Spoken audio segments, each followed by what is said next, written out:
Lynn Cullen live in 1 minute.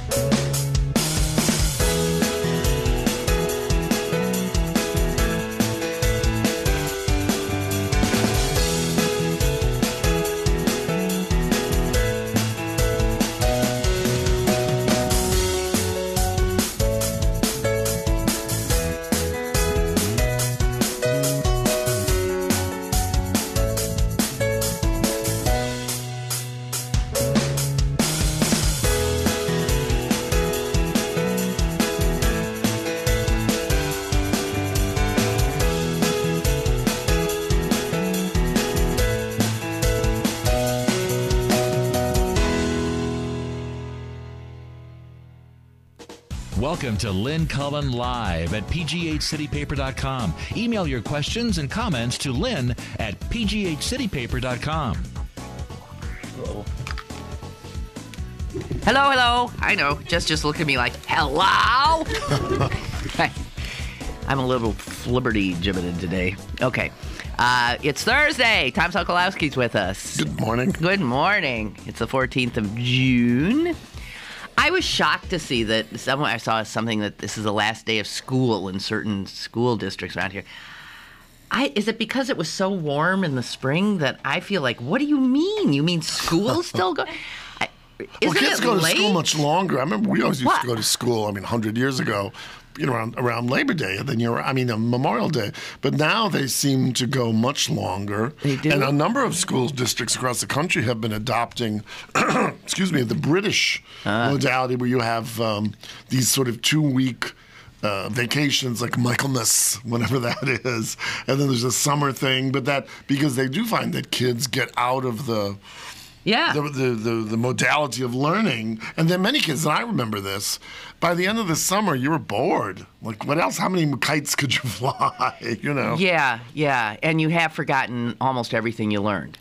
Yeah, forgetting, but I think it was the idea of that you sit for 5 hours and, that you have intellectual stimuli as opposed to just swimming or playing baseball, and there's nothing wrong with those things. But it's a very different modality.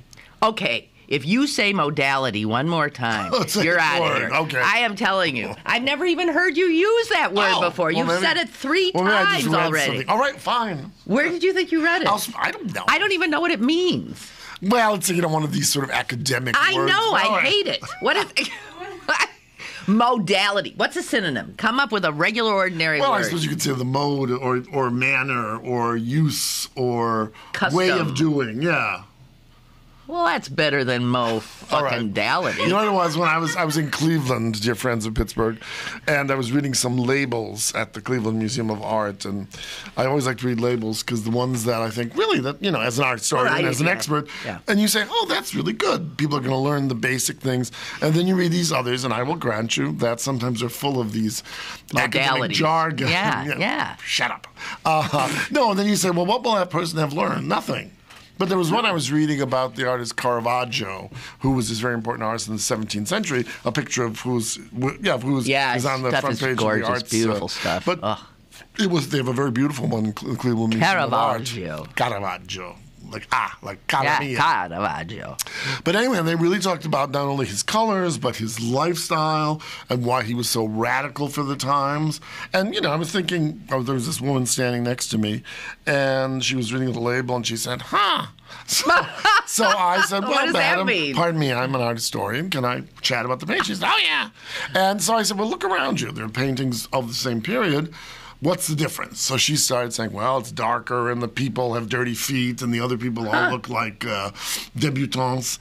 And I said, well, yeah, you're getting that. Well, the dirty feet, as we see them now, were dirty feet then. That the dirty feet are right in the priest's face. Wow, I don't know that I would have noticed that. Well, you can if you... No, it was feet in shadow, color. I thought. Well, in the real painting, you see it. Anyway, and she said, oh, yeah, that's interesting. Oh.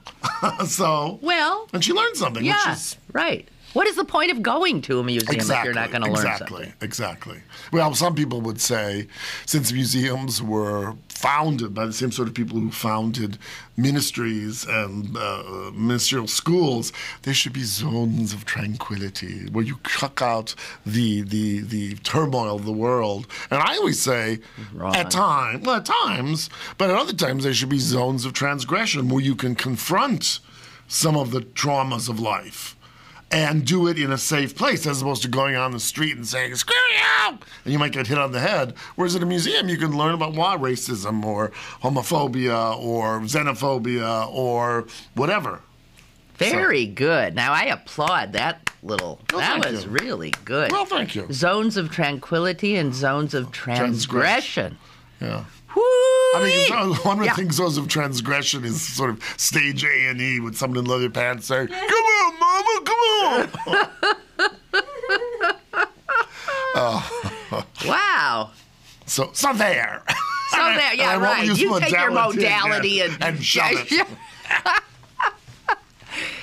You know, it is true. There's people, there are certain lingo that people learn in, I guess, the corporate world. And sure. And it is so much mumbo jumbo to me. And some people cannot help but talk that way if that's where they're coming from. To the Carnegie, my boss then was a man named Ellsworth Brown, who was the president of the guys.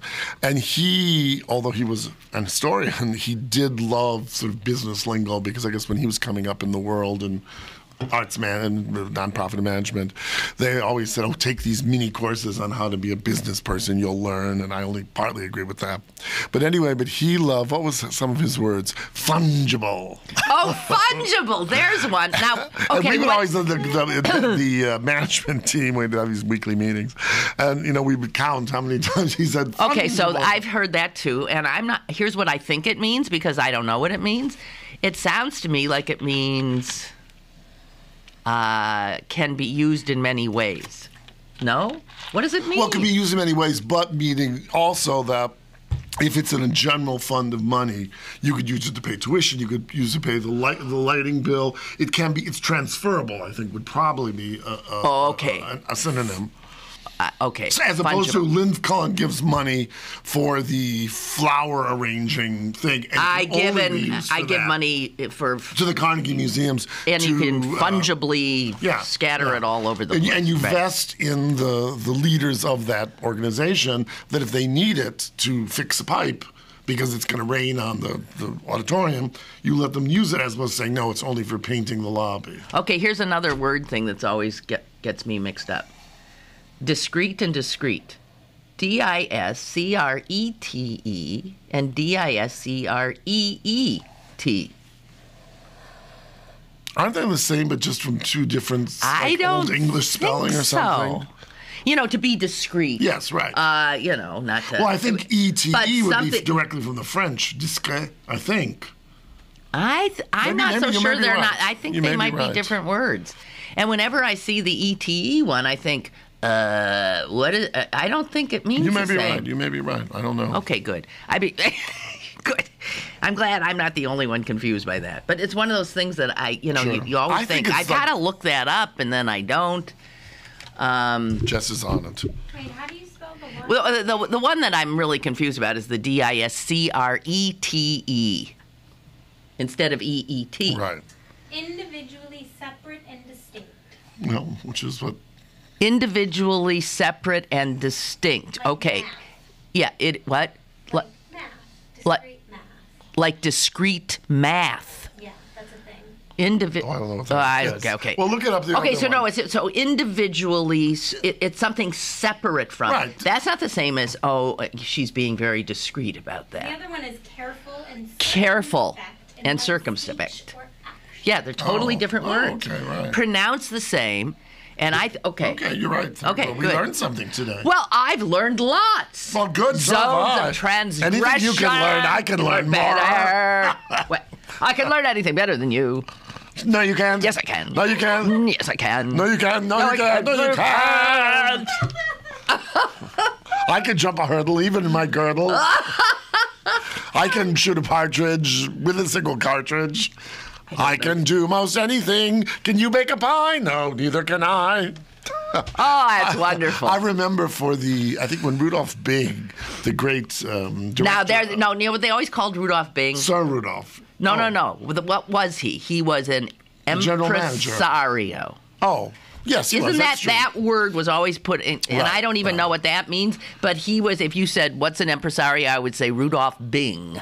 Well, in a sense, he wasn't, because I would think the way I would define impresario was someone who oftentimes didn't have his or her own venue, like he had the Metropolitan Opera, but like Saul Hurok, who... That's it. Yeah, Saul Hurok yeah. was the impresario. Yeah, because it's someone who brings together singers, dancers, elephants, the same way Ed Sullivan would be a kind of impresario. Right, okay. Whereas Rudolph Bing had a company, and within that company, he was an impresario, and that he'd say, let's do Aida with Chinese singers or something.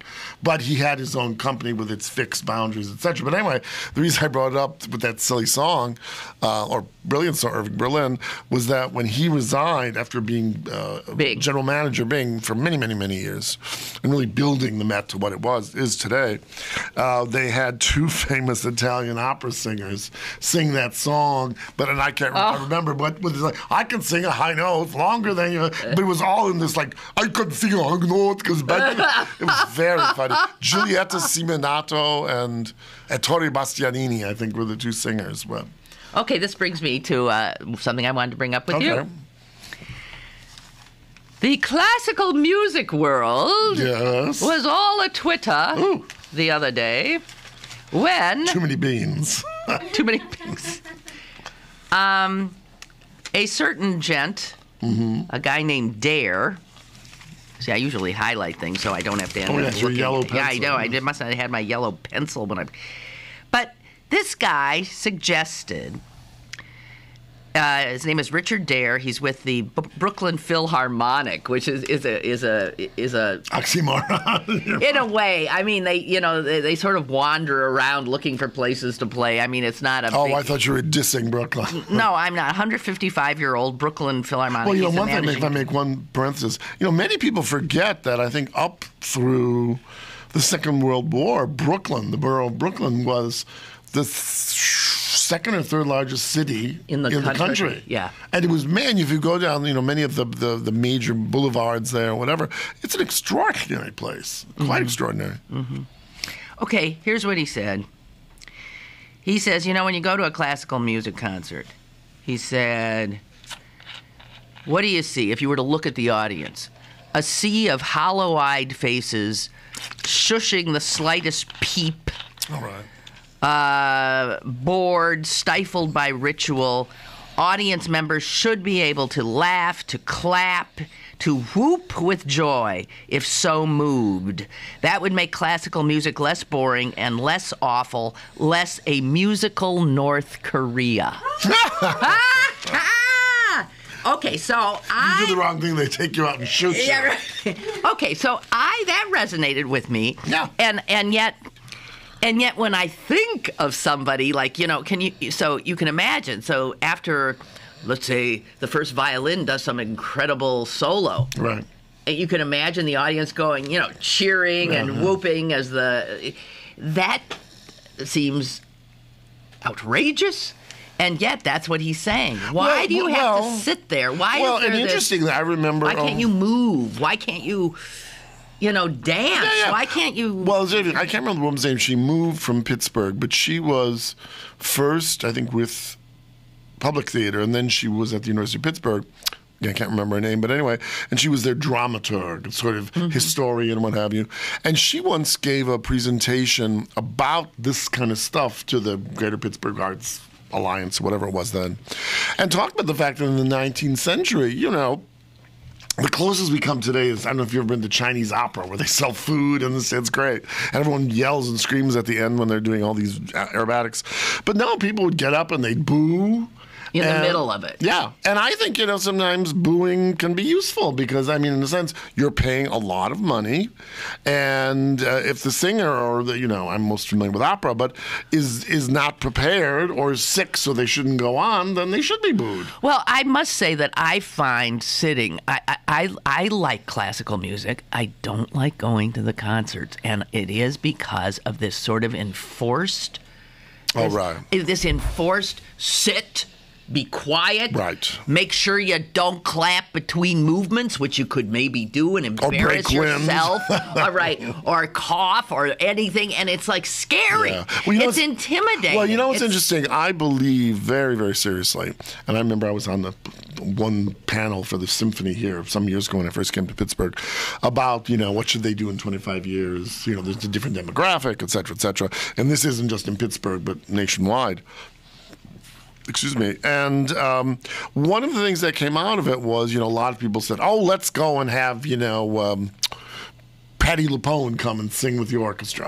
And there's nothing wrong with that. There have been Pops concerts for years. Arthur Fiedler and people like that made careers out of that. Well, and here Marvin we have, Hamlish, Marvin Hamlish here. But what it really was, they found out that, kids love classical music, some of which was more accessible than others. But what they didn't like was just exactly what you were reading and you yourself were describing was this sort of elitist, ageist, stuffy, like we know what we're doing and you don't. Sit in the back, we're sitting in the Peanuts gallery. Yes, shut up. And for a lot of money. And I always remember the great conductor of the Chicago Symphony Orchestra, whose name I can't remember now. Seiji Ozawa? Before him. I can see his name. Anyway, but he just said once at a public thing, someone was saying, oh, should people have to wear, especially for the first night of the, Thursdays was always the fancy night in Chicago, should you wear penguin suit or tuxedo? And he said, well, I'd like to have a clean shirt when I conduct, but I don't see why people should have to wear a tie and all that. And they did find in a number of places that when they did things like make more comfortable seating, loosen things up, or say wear your jeans, or that sort of thing, people had a really interesting time. Yeah. And it becomes that, and I think it's become with Victorian, more Presbyterian times in culture, that note of standing back was thought to be the right thing. And now we get on the other side, and this is more for theater than music, but when I think we've talked about this, where you go to a theater production and hollering, that standing ovation when it's by far not a standing ovation, but it's simply because I've paid $250 for these 2 tickets. We went to dinner and that was another $150. We've parked, and then I bought my wife a $7 chocolate bar. There's $500. I'm going to have a goddamn good time. Yeah, right, exactly. But so somewhere in between, like I don't, it's funny. I don't like to go to classical music concerts because I don't like the stuffiness and the. Have you ever been to the proms in England? No, although I've the last night of the proms is such a trip. Yeah. They play all these English things like Rule Britannia. I've seen it on YouTube. And there are flags and cheering and drinking quaffs of beer, and it's great fun. But in Europe, there's something, they're not as bad as we are. In Europe, there's a strong, long-standing tradition that if it's really good, the orchestra will play the piece again or play the last movement again. Encores, I remember when, was it Honecker or was it the guy before him here in Pittsburgh?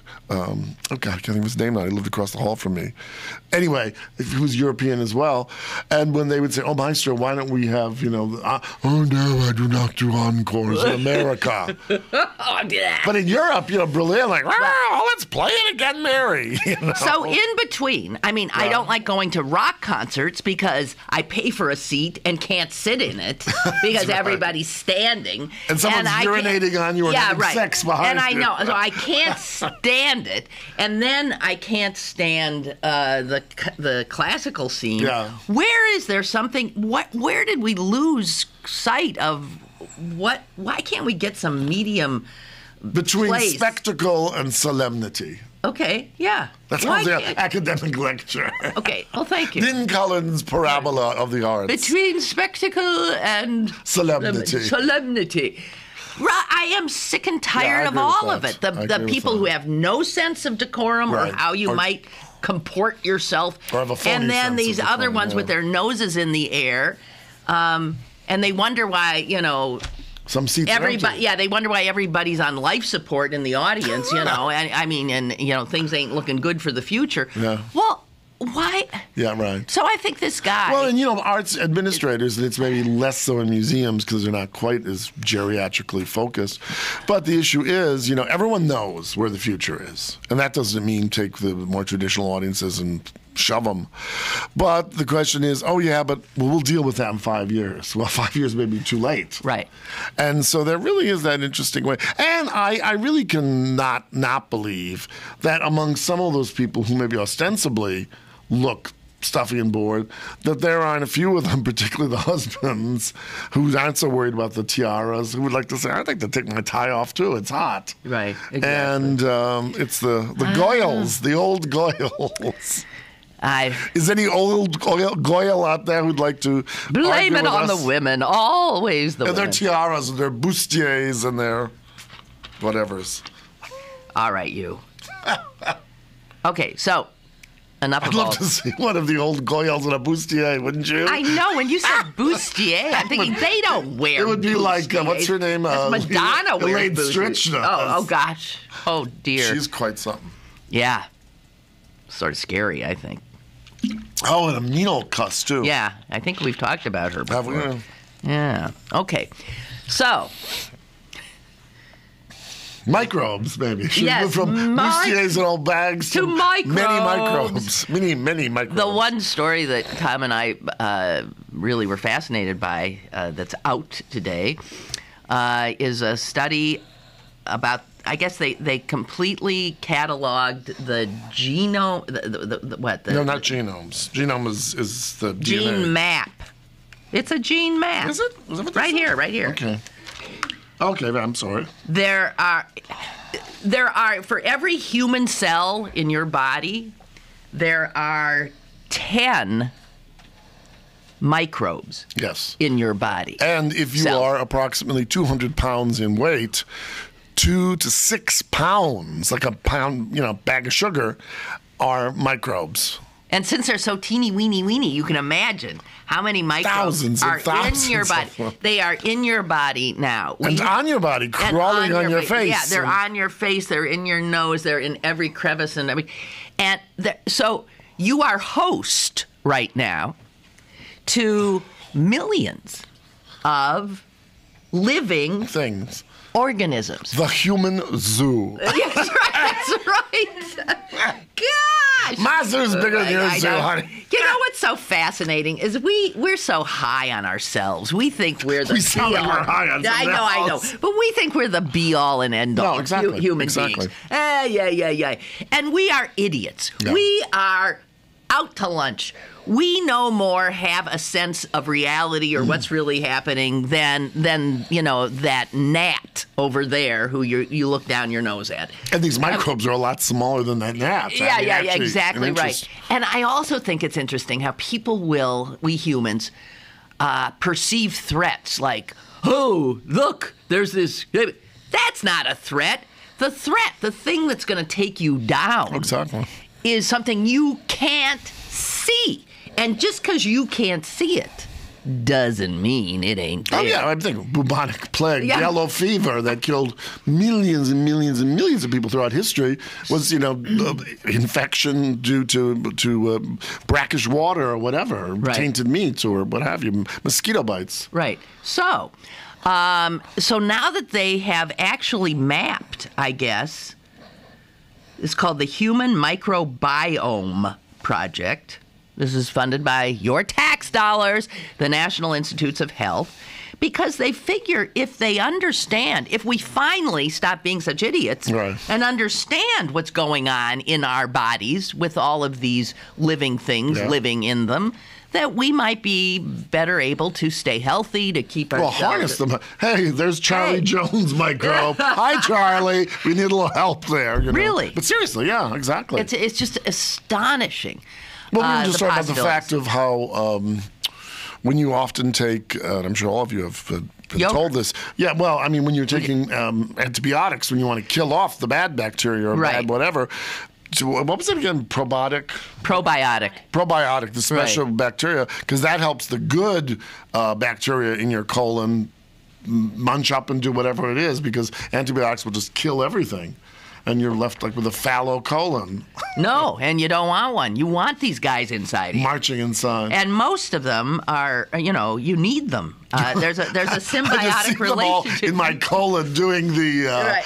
what was that? What was that dance called? Charleston. The Charleston in my colon. Get those bowels moving for Tom. Well, in this... But that's it, really. Well, It's silliness, but that's really it, And I was talking yesterday about this fascinating, I think it's going to be a book, or it is already a book, about a physician who started realizing that, that doctors need to talk more to veterinarians because vets... Oh, yes, right. Did you see that? Yeah, that was fascinating. Fascinating. But somewhere in that article, they did point out that, how... animals deal and suffer from all the same kinds of behavioral, psychological, physical ailments that we do. And for instance, obesity. You think, animals in the wild, it's only our pets that get fat because we overfeed them like we overfeed ourselves. But no, an animal in the wild with access to the never-ending banquet that we live with exactly. would themselves be obese. They would eat and eat and eat and eat.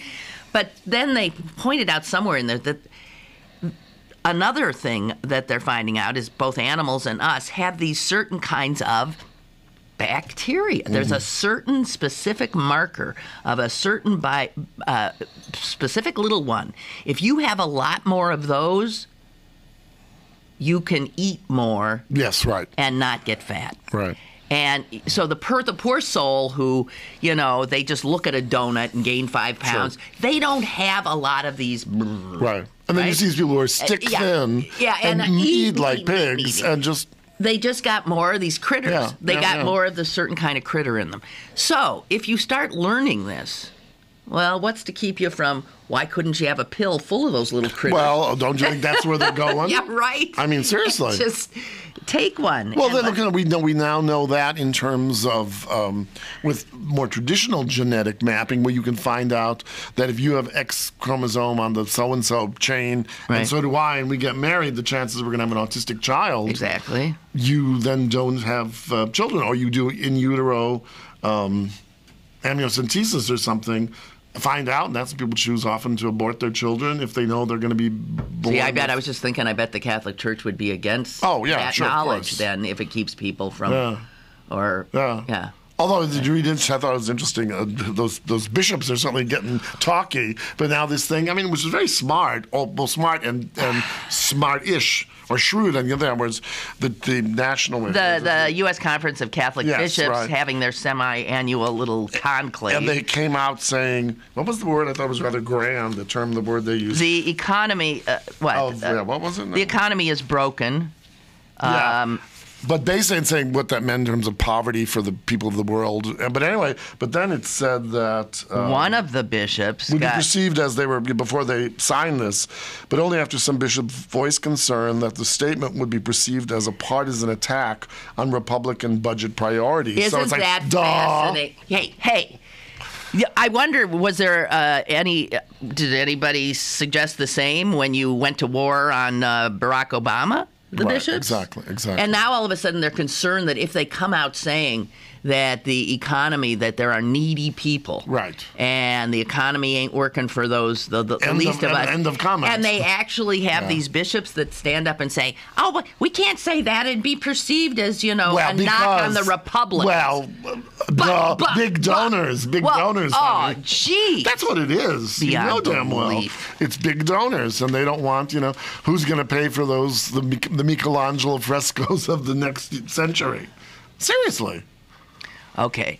While we're on the bishops, can I just add to it something? I think it was reprised in the Post-Gazette, but it was in the New York Times today, about the fact that the Catholic Church has been battling, even hiring lobbyists and high-powered cookies to work against laws that are coming up in a lot of state legislatures, including Pennsylvania, that would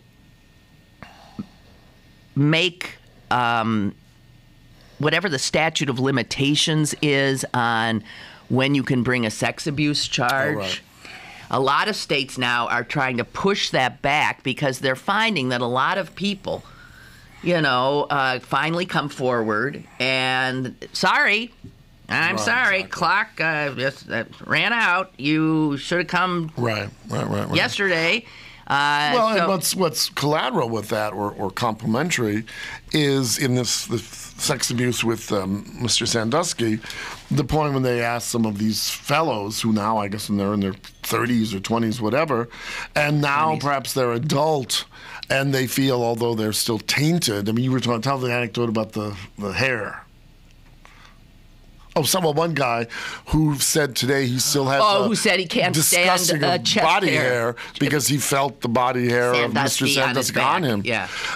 But the point being that now maybe with a little bit of shrinking, or maybe they grow out of it, whatever the term may be, they're willing to talk about it. But can you imagine a high school senior? I mean, it's one time people are all screwed up about their sexuality, and to admit that they were, raped. Yeah. They don't want, so that's time. I think I agree that I know I agree that the lengthening of it gives them a time to say, okay, I'm an adult, I'm still screwed up by this, but I'm willing to stand up and say such and such. But no, the thing is, I stand with Maureen Dowd for all of their going-ons about this and that and this and that, but that's the one thing where both, I think, they know, the leaders of the Catholic Church, that they've lost on one level with many of their followers, and number two, it also has to do with money. Right. B, that many people are not going to contribute as much. I remember one of my uncles, this was some years ago when all this first started coming out, he said, I'm not giving any more goddamn money, when I know what they're doing to kids,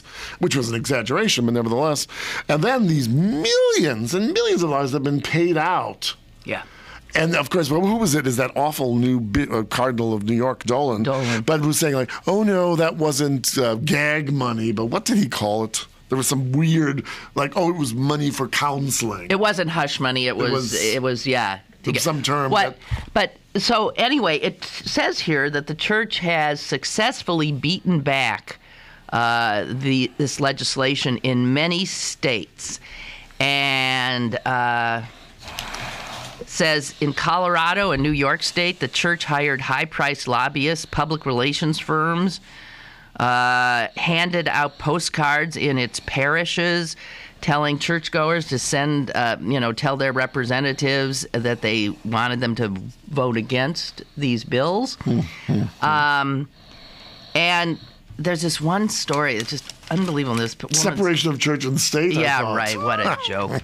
So only 2 states have managed to pass these bills, Delaware and Hawaii.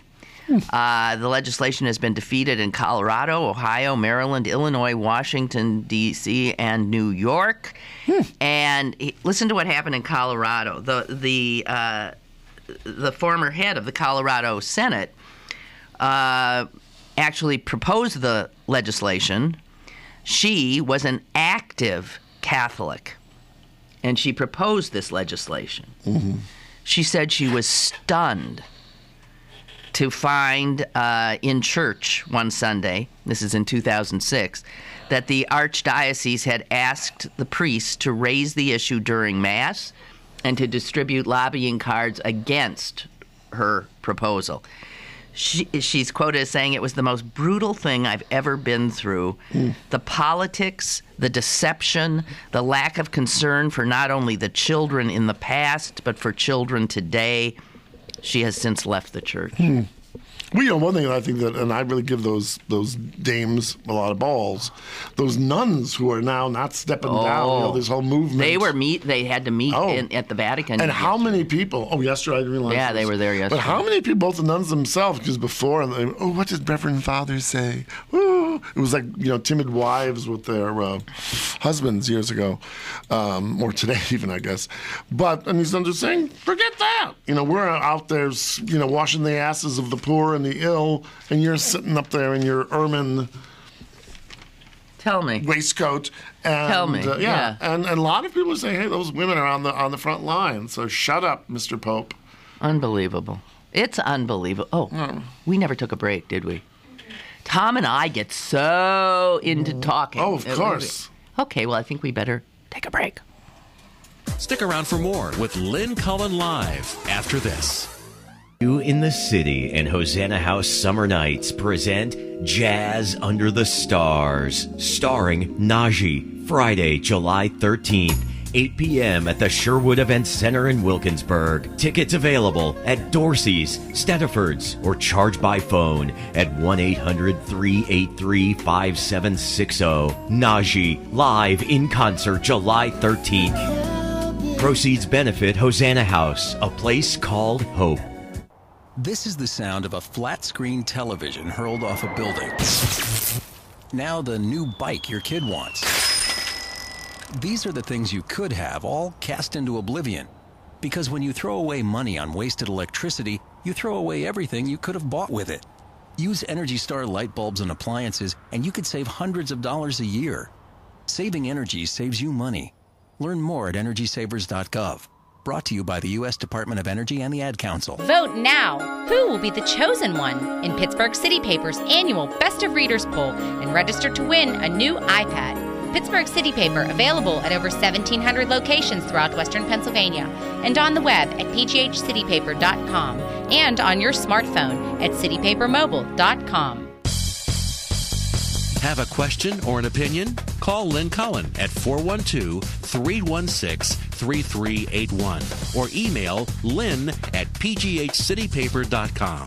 Now, more with Lynn Cullen Live.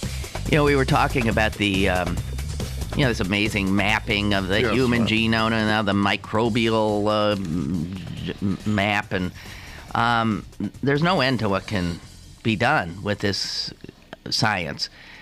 For instance, there is an apartment complex, and actually there's a number of them across the nation, are instituting DNA technology to ascertain which pile of poop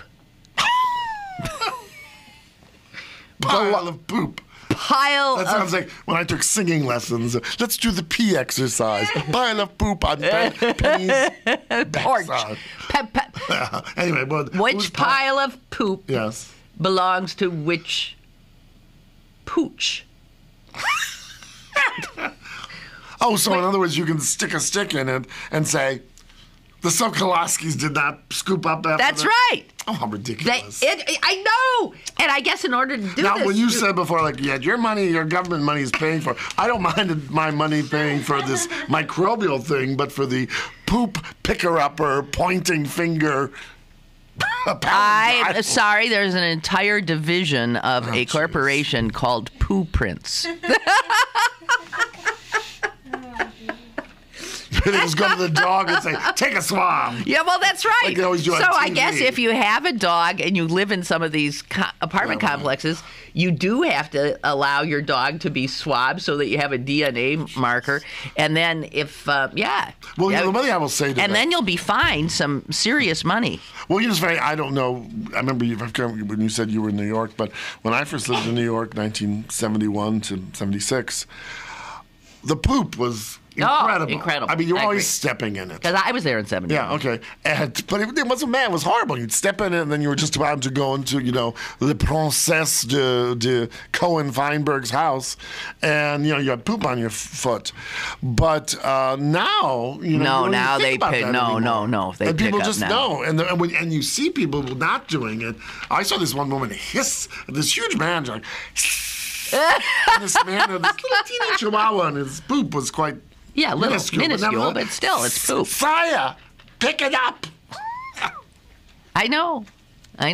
So, anyway, I'm just telling you, this service is being used. They say they have clients in 28 states, Singapore, Israel. They'll say might kill you if your dog poops. Yeah, that's right. I was thinking that too. So, you'll be able to. It'll be tested immediately, and you'll say, that's the beagle in apartment 3A." Well, this on a comparable thing, and actually that rather forlorn pooch in the newspaper. But looking at another forlorn pooch of another sort, did you see that that skeezy John Edwards is off the hook now? Yeah, well, yeah. Really, he can go back to his $400 He can go back to haircuts. being skeezy, and his honey, the mother of his love child, is coming out with her Love book. child. Yeah, exactly. But now are they still together? I can't remember. Who the hell knows? He says he sees the kid a lot, so he must see her. I don't know. He ain't marrying her, obviously. Oh. I don't know. What's that pop song I heard on the radio the other day? If you like it, put a ring on it. Yeah, put a ring on it. Right, exactly. Okay, now, geez. Oh, I know what I wanted to talk to you about, although it's so depressing. Oh, dear. I'm sorry. No, it's okay. I can't even look at this picture today. Oh, about that fellow. Yeah. He's a kid. He's a distressed 19-year-old whose girlfriend broke up with him. And he thinks his world is ended. Over, In fact, he wants to die. Yeah. So the police obliged him and killed him. Now, you don't know about this, Jess? Owen, what was his name? Odell Brown. Odell Brown, that's right. Inconsolable over a breakup, didn't need to be killed, his family says. I would agree. Now, Don't they know about rubber bullets? Yeah. I mean, why does it have to be lethal? Right, the exactly. kid is a kid. I know they thought he had a gun. Fine. He had a gun. It turns out it was just a BB gun. He had a gun, but he's surrounded by all these police who have sights, guns bigger than his, 500,000 guns tear against gas him. that could have stopped him, you know. Why do you kill him? Well, exactly. Well, it was like what was that fellow in Florida, Jordan Miller, was his name? No, Trayvon Martin. Trayvon Martin, right. No, it was Jordan Miles here. Jordan Miles here, that's right. But, why do you kill him? Yeah. There's no, if you can shoot and kill, you could. If all you guys are such great sharpshooters, shoot him in the ankle or shoot the gun out of his hand. Shoot him, in his knee and bring him down. They're pretty... Shoot him. What the hell? Yeah, no, it's really And I mean, horrible. He was just, because his girlfriend broke up with him, he thinks his world ended. And he's dead. Right. And don't tell me that there wasn't a better way. It makes me then you wonder, nuts. Like the Trayvon thing or the Jordan thing here, how much of it is racial profiling? If you get the whites, would they have done the same thing? I don't know. And the thing about, but Trayvon and Jordan Miles, I mean, those are two kids. They didn't have guns. They were walking. They were committing the heinous crime of walking home. But they were a black man of a certain young age. black kid. And hence that meant black criminal. Teenager. And that's what this kid was too. No, it's horrific. And it says, his neighbor was saying, come on, you got the rest of your life ahead of you. Come on. And the neighbor says, he just said, just make sure my mom's okay. Tell her I love her. Tell my grandma I love her too. Well, it's tragic. There's another side to the story. I mean, not another side, but in addition to the tragedy of how it's handled by the police, etc., but also the other side, are we finding in recent years, particularly during this economic turndown, more sense of over things like, people get dumped all the time or lose jobs all the time. And, those are horrible things, especially if you have children and what have you. But people just feeling so at the end of their ropes, like this young fellow, that they're just willing or go to the absolute nth extreme. And that's something very tragic. I mean, like the man who was mentally disturbed in the at Western Psych. Yeah. But it's all part of the same thing. That's all, some person who's blown out by this, and some person whose girlfriend left, and some person who failed a course, some person who had their license taken away, and they're just willing, instead of to sort of suck it up. And I'm not blaming this person because obviously he was dead. He's sad. But I mean, does our society not have, whether it's family or minister or priest, pache to what we were just talking about, or shrinks or doctors or teachers or someone out there, or a cop perhaps who could have talked this person off the proverbial ledge? It just seems like, shoot him. That's the easiest thing to do. I don't know, and I don't know how long. They say he reportedly pointed the gun at one of the cops. even if he did that, the cops already, they're behind cover. They can take cover. They were not. Geez, it just drives me crazy. If shoot at the guy in his hand, is there rubber bullets or distract him with one cop here and take him down, but don't kill him. Exactly. I know they have their protocols. If we're going to shoot, we're shooting to kill.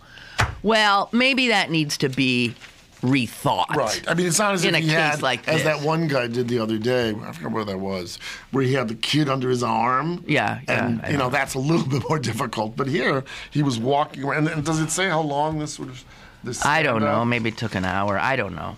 All the more. This happened, whatever. They had a million cops against one kid with a BB gun. They thought it was a real gun. Fine and dandy. Wow. Even if it were a real gun, he was just this...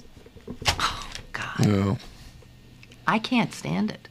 No, it's tragic. I mean, it sort of says, partly that old semi-biblical phrase there, but for the grace of God, go on. Something could have happened to you and you're going to be out there. Yeah. Sad. So sad it's beyond belief. Anyway, so. Okay.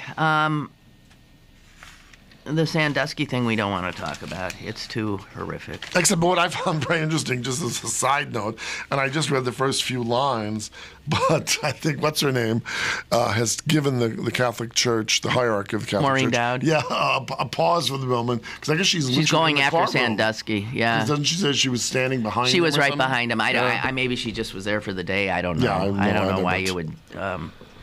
I can't even look at his picture. I could never... He's such a big...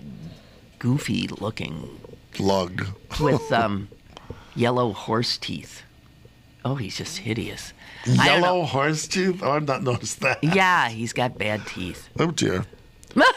I remember when I was at the Warhol Museum, we tried once to get at least a couple blocks right off the river, the 7th Street Bridge, which is now the Warhol Bridge, as you know. We did succeed in that. Yep. Wanting to did you see they stole the flowers off? Oh, yeah, really. They stole the baskets. I know, really. Oh, who knows? Well, they also stole, this was in this morning's paper, the copper cauldrons. The copper kettles. They make apple butter to make in some church, restorations in some church here in Pittsburgh. And the church is just beside itself. They've had these copper kettles forever. And 100 years or something. Well, copper is probably worth a lot. Worth a lot if you let people steal copper pipes out of houses. That's right. But now you cut me off my top. Oh, yeah, Sandusky. So I was wanting to name it Warhol Street. Certain streets within. Oh, is that Sandusky Street? Yeah, it's Sandusky Street. Right. And then it stops when you go to Sherman, then it starts again after North Park. Right. But anyway, and it's complicated because what you have to do is go to every business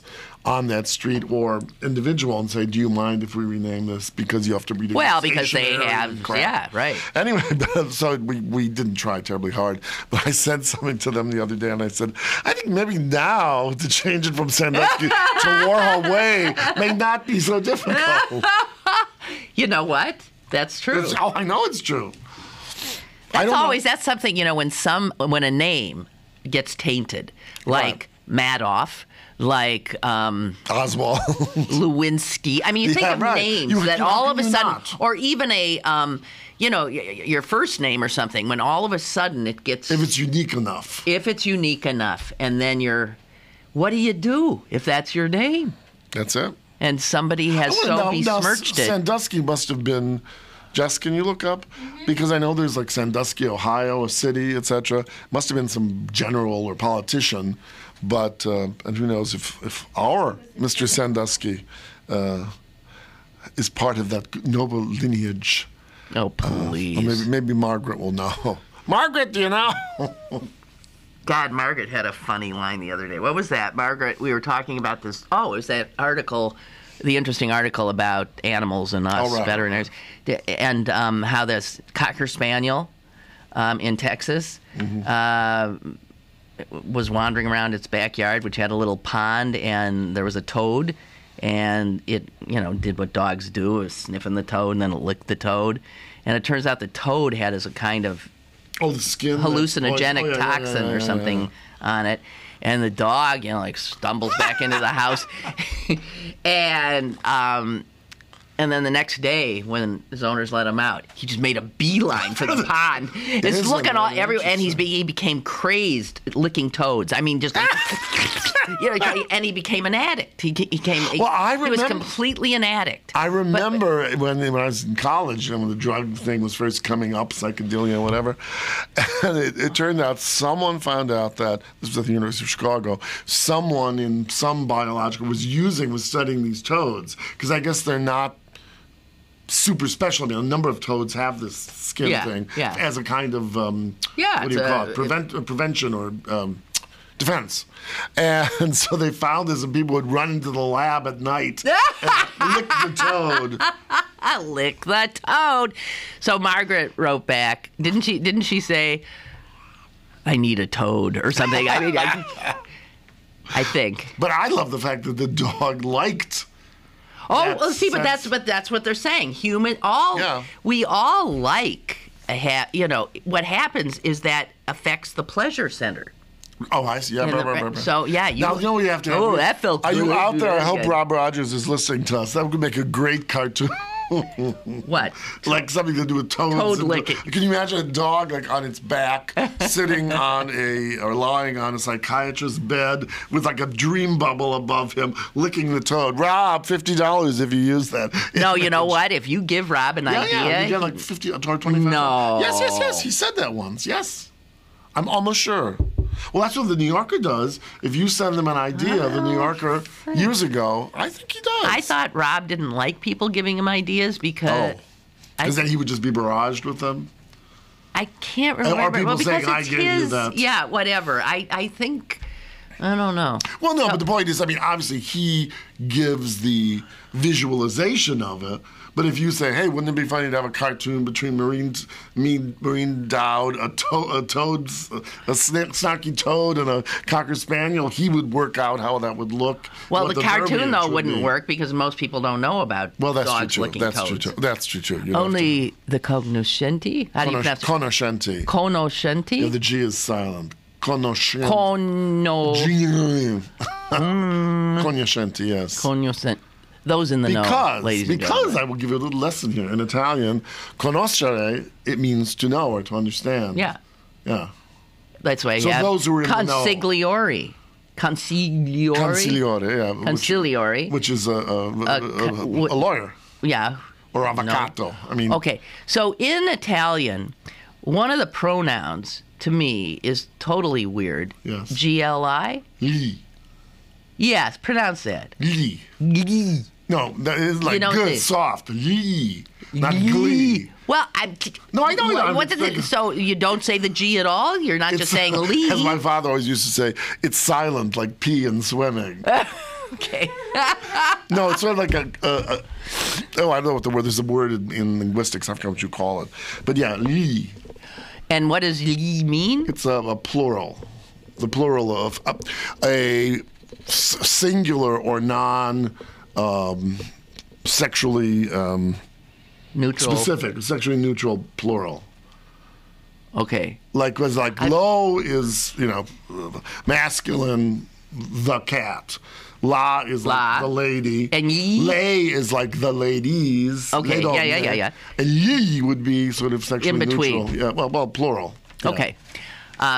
I took Italian for like a semester or something, and it drove me nuts. I thought I never heard an Italian say something like. Well, it's not. It's just. Well, like consigliore, you don't see because it doesn't stick there. Okay, it doesn't. But see, we often use, I think partly in English, it's because most of our G's are hard G's. Goat. Yeah, right. Gather. Enough.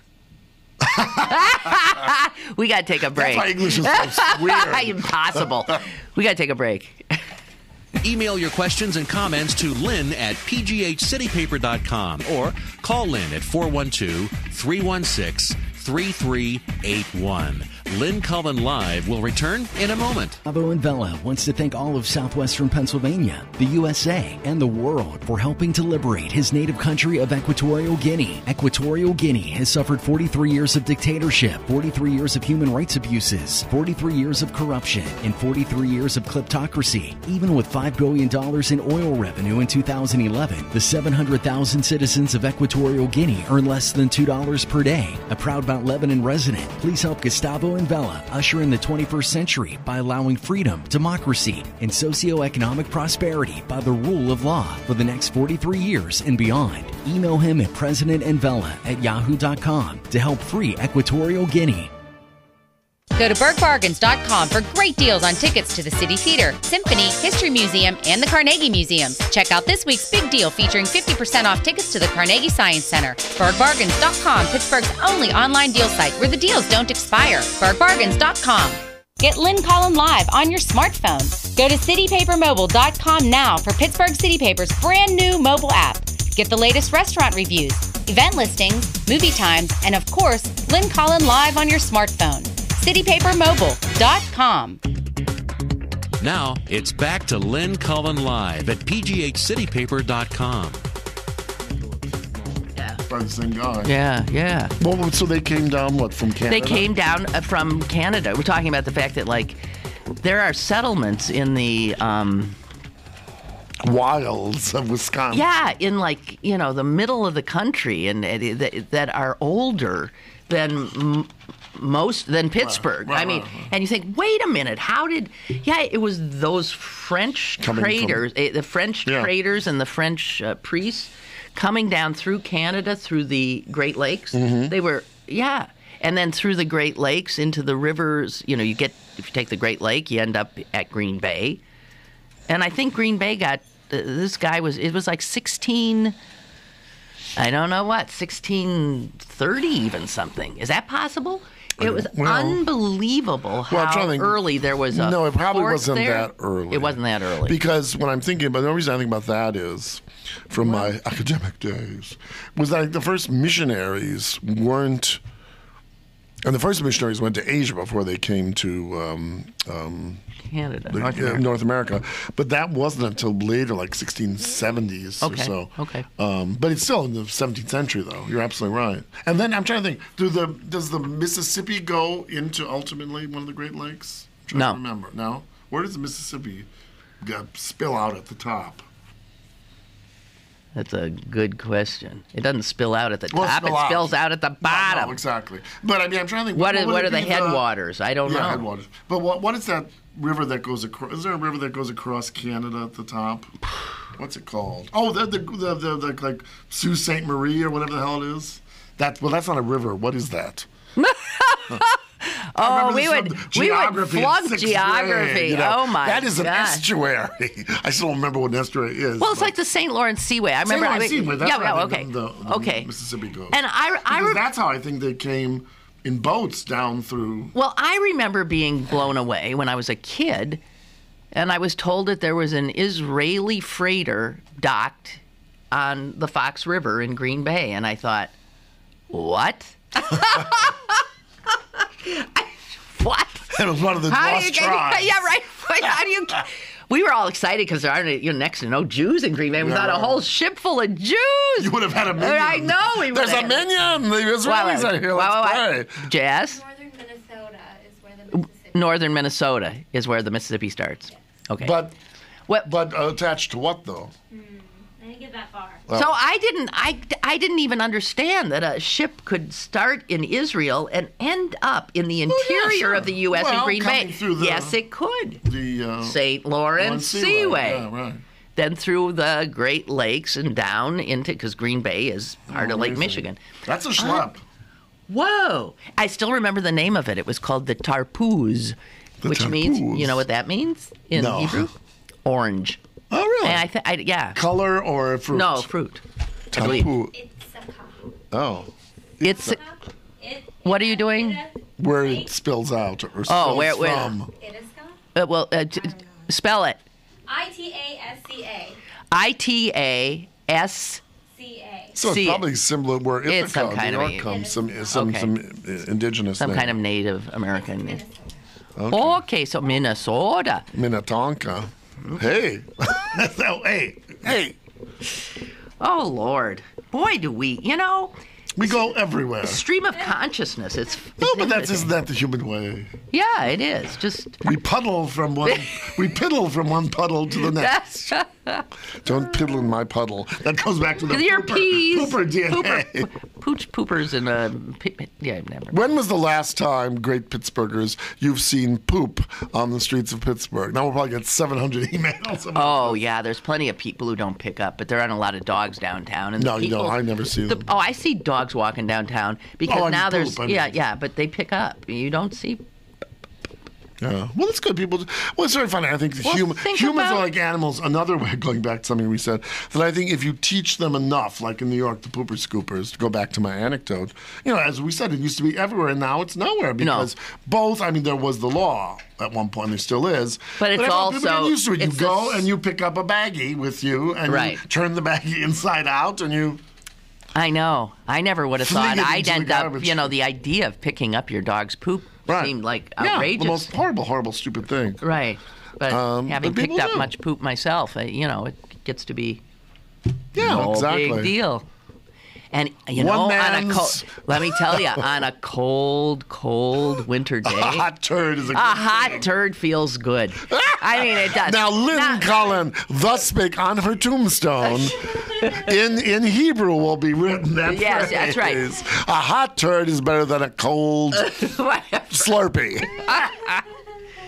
But it's always amazing how warm it No, feels. exactly. I mean, obviously you've got a plastic bag in between it, but between. it's just, and how it, it melts the snow. I mean, it's like.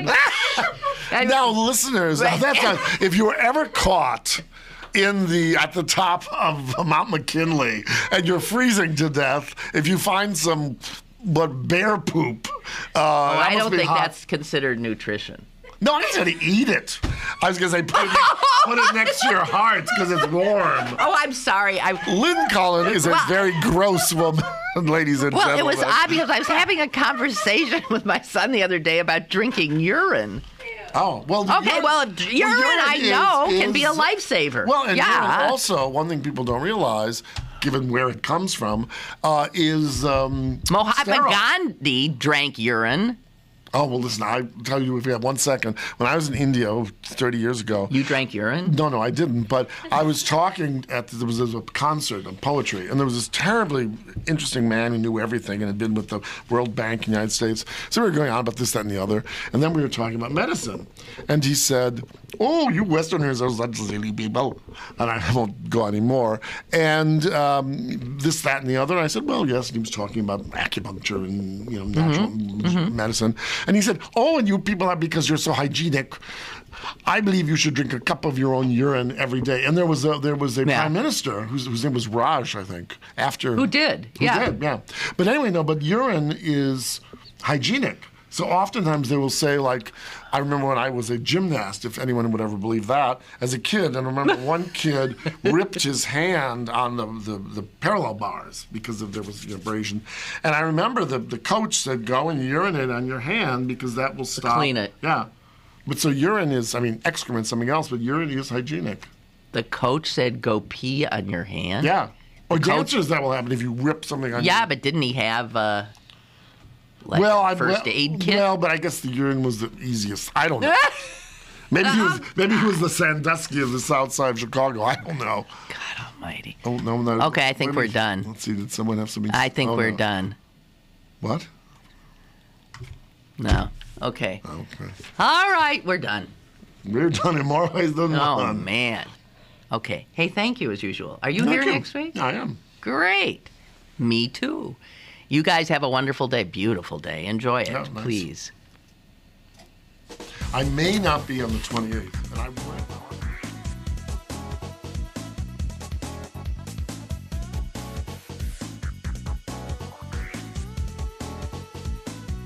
Lynn Cullen Live, Monday through Friday from 10 a.m. to 11 a.m. and archived at pghcitypaper.com. The opinions expressed on Lynn Cullen Live are those of the host and do not necessarily reflect the viewpoints of Pittsburgh City Paper, Steel City Media, and its advertisers.